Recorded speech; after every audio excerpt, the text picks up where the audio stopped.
In a peaceful village, surrounded by green fields, lived a shopkeeper named Haridas.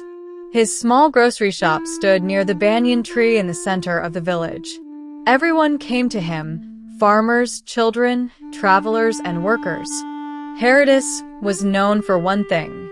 He always smiled, but he never gave full measure. When he sold rice, he pressed it down in the scale to make it look full. When he sold sugar, he quietly removed a little before packing it. When poor villagers asked for fair weight, he would laugh and say, "Business is business."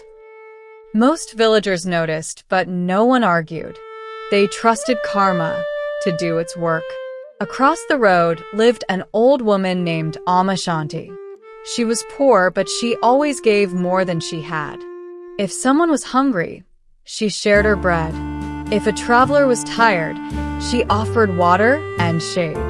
People said her house was small, but her heart was vast. One summer, a severe drought struck the village. Crops failed, wells dried, food became scarce.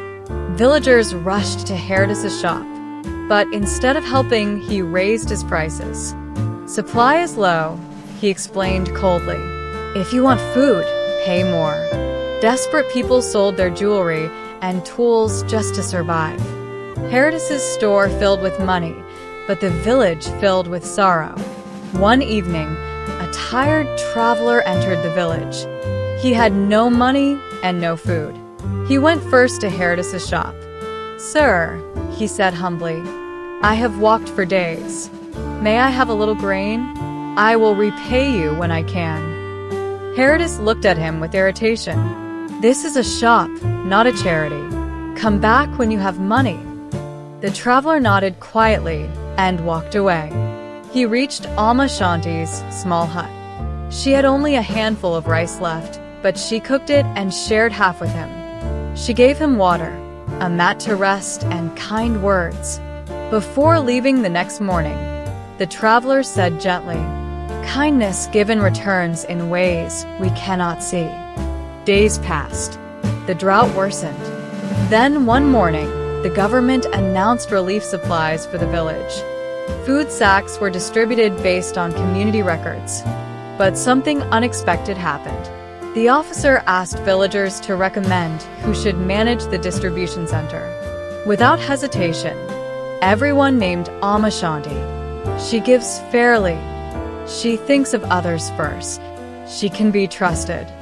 Soon, food distribution began from a new center, right beside her home. Villagers received fair portions. No one left empty-handed. Haridas watched from a shop as customers stopped coming. People no longer needed his goods. His stored grain spoiled slowly in the heat. Days turned into weeks. His money could not buy trust. His shop stood full but silent. One afternoon, Haridas himself felt hungry. His savings were locked in goods no one wanted.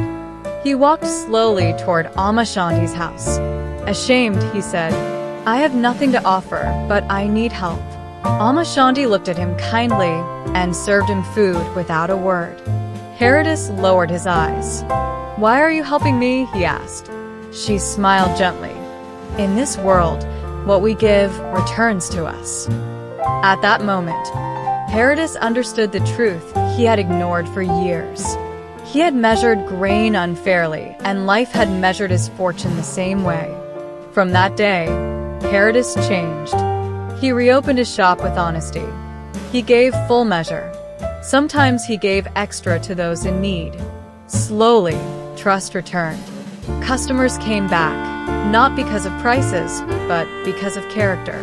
And under the banyan tree, the village remembered a simple truth.